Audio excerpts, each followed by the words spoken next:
One of my friends recommended taking Hebrew. Already I'm seeing just my devotional reading changing. Getting to spend some time in the Hebrew language is huge. And not only that, but their language in particular is so intricately connected with the way they thought, and it's a world that's just so unfamiliar to me, who's a 21st century Western American reading scripture. So Yeah, I mean, there's some things that they're sort of there in English, but they're really hard. Well, you don't know for sure just because they're in English, first of all, if they're there in the Hebrew, without seeing the Hebrew. one of the first few syntax things we learn is in Hebrew, the words you put first are the ones that you want everyone to focus on. So right away, like, is that a verb? Why is that verb first? Why is that noun first instead? And that instantly keys into some meaning that the English can't really capture as well.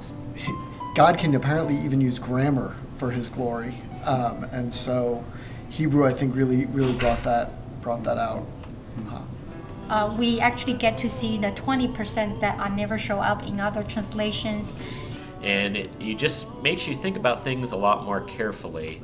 You know, a lot of times the English translators do a good job of getting it across, but when you're reading in English and you know it's a translation, you don't see the exactness, you know, that's in the Hebrew. So that's definitely what I'm looking for now when I read it in Hebrew. There's just this whole depth that comes from Hebrew.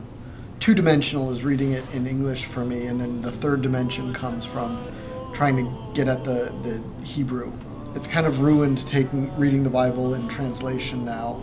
Because it's an elective, sometimes that means it's even just a closer class.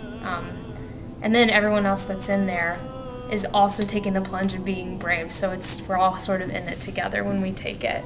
I don't know. I think when I spend more time in Hebrew, for say, that I spend more time pondering or meditating upon the words too. Like, it makes my understanding upon the verse deeper.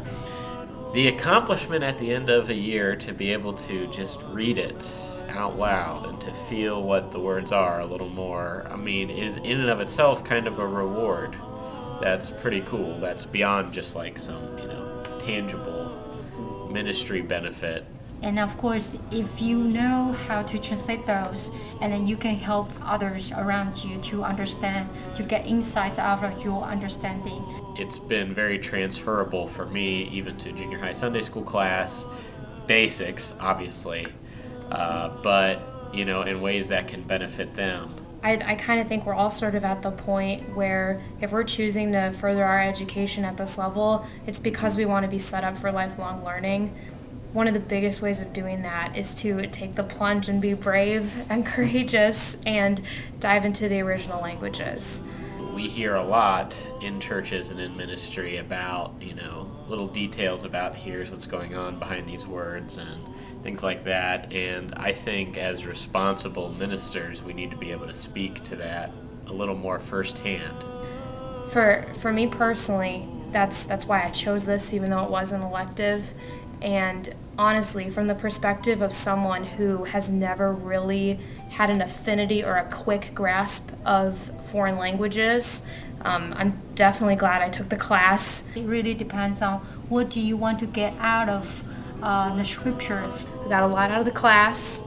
I really encourage it as an elective because I think that it really will set you up for lifelong studying of scripture. And not only that, but the class is fun. Final words of wisdom? Take Hebrew. Take Hebrew. It's the final word. And then I think you should do it.